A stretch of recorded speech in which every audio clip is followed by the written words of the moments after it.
Areba Omwoyo Samba, thank you for staying with us. We are still on you. In regard to the topic at hand that, of course, we have been talking about, how upfront does the government needs to be then, and in terms of springing to action with regards to cases of mistreatment, violence and discrimination against Kenyans and by extension Africans in China?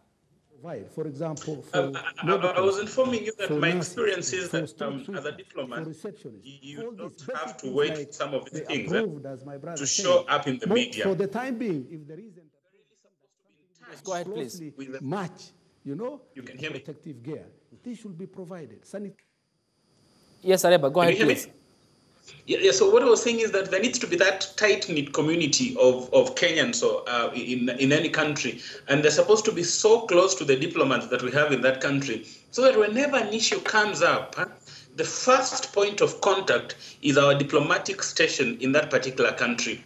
It becomes a bit embarrassing when the first point of contact is through the media.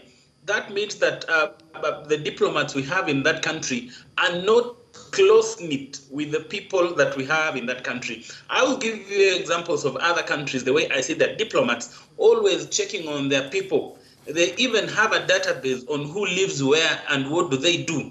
So that in an event where there is an issue, the first point of contact for that citizen in a foreign country is always the diplomats they have in that country. So I feel that our diplomats out there representing the president and representing our country need to have a more forged, united approach when it comes to how they live out there. So that is quite an indictment on Sarah Serem, who I have a lot of respect for, that she might not be very close to the people she's supposed to have their interests at heart in China.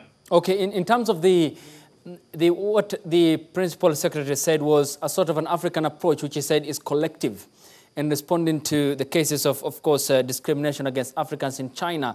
What, in your view, is the size and the scale, is that speed enough? Is it adequate to perhaps address this issue not only now, but in the future, even when another pandemic, say, crops up in the foreseeable future?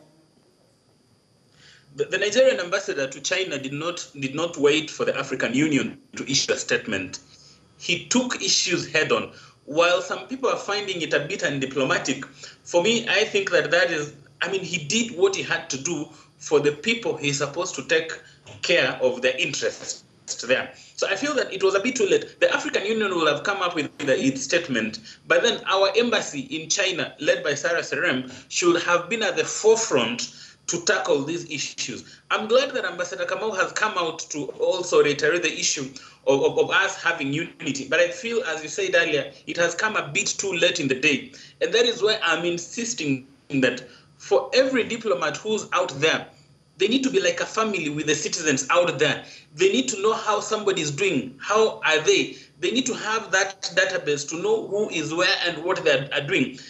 The citizens out there need to know that their first point of SOS are our diplomats out there. We don't have to wait for another amorphous body to represent our interests. So I feel that our embassy in China was more lax in this issue.